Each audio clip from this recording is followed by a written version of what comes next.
오늘 설 연휴 전날인데 조금은 마음 아픈 이야기를 나눠봐야 될 것 같습니다. 이 구룡마을에 대한 구룡마을 자치회관 철거 작업이 어제 진행이 됐죠. 제가 처음에 이 구룡마을에 대한 이야기를 들었을 때 주민들의 이 주거권을 지키기 위해서는 우리가 할 수 있는 게 과연 무엇일까라는 생각을 했었는데 실제로 이 구룡마을의 어떤 분쟁의 쟁점, 포인트를 보니까 이해득실 관계가 더 많이 섞여 있다는 것을 알 수가 있었습니다. 자, 어떤 것들이 있는지 취재 기자와 직접 이야기를 나눠보겠습니다. 자, 김주영 기자 나와 있습니다. 어서 오세요. 네, 안녕하세요. 네. 자, 우선 직접 다녀오셨죠? 네, 어제 현장에 네. 다녀왔습니다. 어땠습니까? 네, 정말 그야말로 요즘 구룡마을에 무슨 일이 생긴 건지 자칫 네. 제2의 용산 사태로 번지는 건 아닌지 걱정하는 분들이 많을 것 같습니다. 네. 결국 강남구가 어제 주민자치회관을 철거했단 말이죠. 네. 네, 이미 지난 6일 제1차 강제 철거에 나선 터라 건물은 절반 정도 몸을 드러낸 상태였는데요. 법원이 철거를 중단할 이유가 없다고 결정하면서 강남구는 결국 2차 행정 대집행에 나섰습니다. 네. 당시 현장에는 경찰과 소방대원들도 출동했고요. 또 구청 직원들과 용역 한 110명 정도가 동원돼서 철거 작업에 나섰는데요. 중요한 것은 당시 현장 분위기는 네. 1차 6일과는 좀 달랐습니다. 네. 당시에는 주민들의 큰 저항이나 반발은 없었는데요. 네. 그저 바라보는 주민들도 한 10명 남짓이었습니다. 아. 사실 오히려 기자들이 더 많았습니다. 아, 그래요? 네, 그런 상황이었는데요. 철거 작업이 진행되는 내내 주민들은 그저 가만히 있었는데요.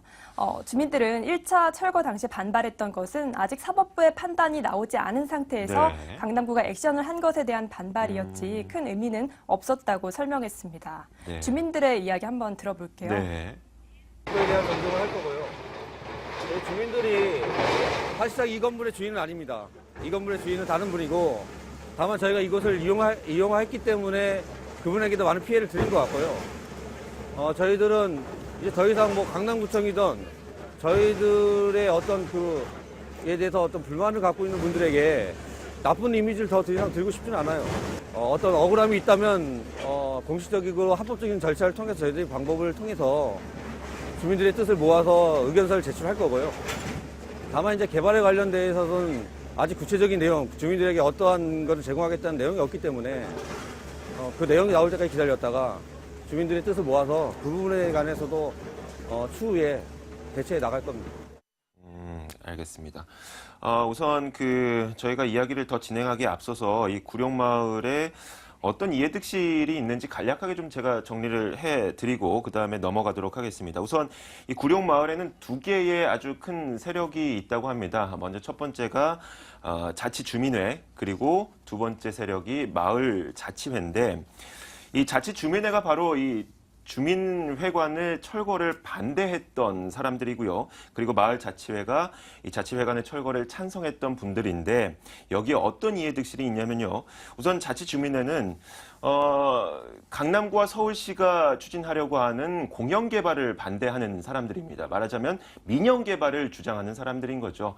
민영개발을 하게 되면 더 큰 수익을 올릴 수 있다라고 주장하는 사람들인 거고 반대로 마을자치회는 방금 전에 말씀드렸던 수익을 올리려는 이 세력들은 거의 투기 세력이다. 그렇기 때문에 강남구와 한 목소리를 내면서 임대주택을 통해 거기에 있는 거주자들의 거주권을 지켜주자라는 입장입니다. 물론 이들의 이야기도 그렇게 좋게만은 들릴 수가 없는 게 현재 구룡마을에 거주하고 있는 사람들이 임대주택에 살게 될 경우에 19만 원 정도의 월 임대료를 내야 되는데 이 19만 원도 내기 힘든 사람들도 많기 때문에 실제로 거주하는 분들은 이 둘 다 믿을 수 없다라는 얘기도 한다고 합니다.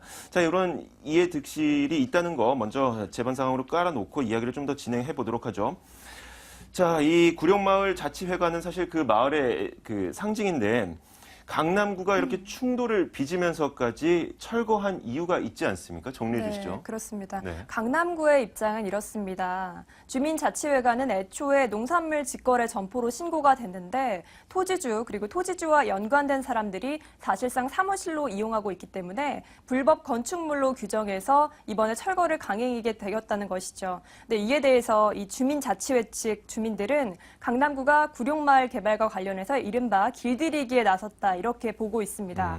강남구가 추진하고 있는 개발 방식, 즉 공영 개발이 아닌 민영 개발을 주장하는 사람들을 압박하기 위한 수단으로서 네. 마을의 구심점인 주민자치회관을 철거했다 이렇게 보고 있습니다. 이런 가운데 강남구는 입장을 그대로 고수하고 있는데요. 앞으로도 강남구 구룡마을의 도시 개발 과정에서 계속해서 무허가 건축물을 철거할 계획입니다. 네, 알겠습니다.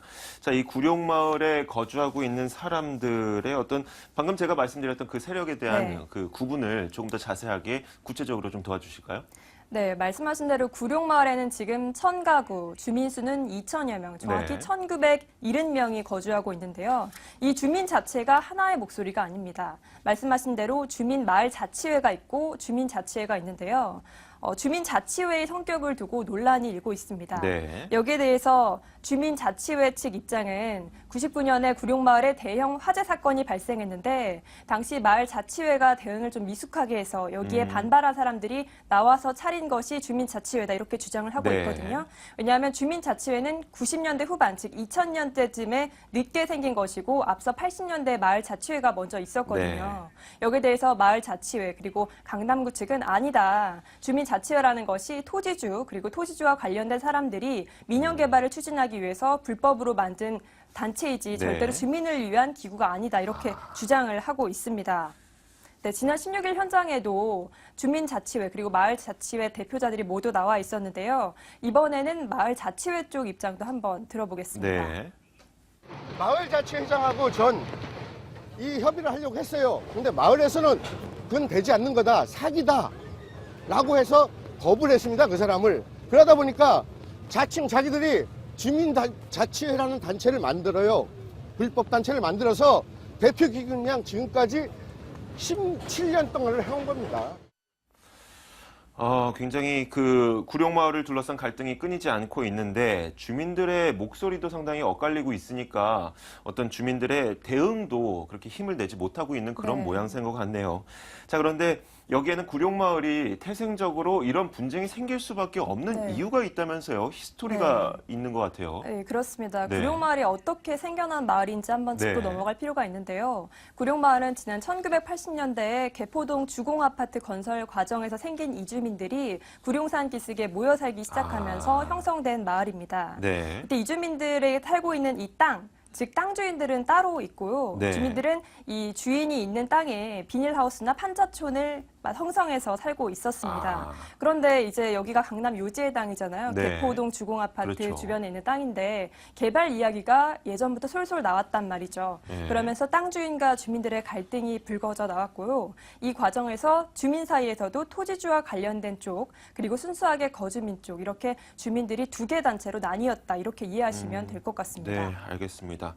이 토지주와 연관된 쪽 그리고 말씀하셨던 대로 네. 순수 거주민 쪽이 몇 명이나 되는지 아직 네. 정확한 파악도 하기 어렵다면서요. 네, 그조차 어려운 상황입니다. 네, 알겠습니다. 구룡마을이 지난 2011년에 공영 개발이 사실 확정이 됐는데 우선 이에 대해서 서울시와 강남구는 의견의 일치를 본 것 같아요. 네. 네. 그렇습니다. 서울시와 강남구는 구룡마을의 개발 방식을 두고 수년째 합의점을 찾지 못했습니다. 이 오세훈 서울시장 집권 당시인 2011년에 구룡마을을 공영 개발하겠다고 했는데 서울시는 이 방식을 환지 방식을 하자 이렇게 주장했습니다. 환지 방식이라고 하는 것은 땅을 개발할 때 토지주에게 일부는 땅을 사고 일부는 나중에 땅을 이제 돈으로 주고 나머지는 땅으로 주겠다 이런 방식이거든요. 네. 이렇게 하게 됐을 때 초기에 서울시 입장에서는 개발 비용을 크게 줄일 수 있는 장점이 있습니다. 반면 강남구 측은 네. 그렇게 하면 나중에 이해관계가 복잡해지기 때문에 처음부터 아예 토지주로부터 땅을 매입하자 이렇게 주장해 왔거든요. 양측이 팽팽히 대립하다가 결국에 구룡마을 개발이 무산됐었는데 네. 지난해 가을 구룡마을에 대규모 화재 사건이 발생하지 네. 않았습니까? 이 이후에 지방자치단체끼리 서로 합의점을 찾아서 결국에는 서울시가 강남구의 주장대로 수용 방식을 하자 이렇게 합의를 이뤘습니다. 네. 네, 서울시와 강남구의 합의 당시 지난해 12월 브리핑 영상 보고 넘어가겠습니다.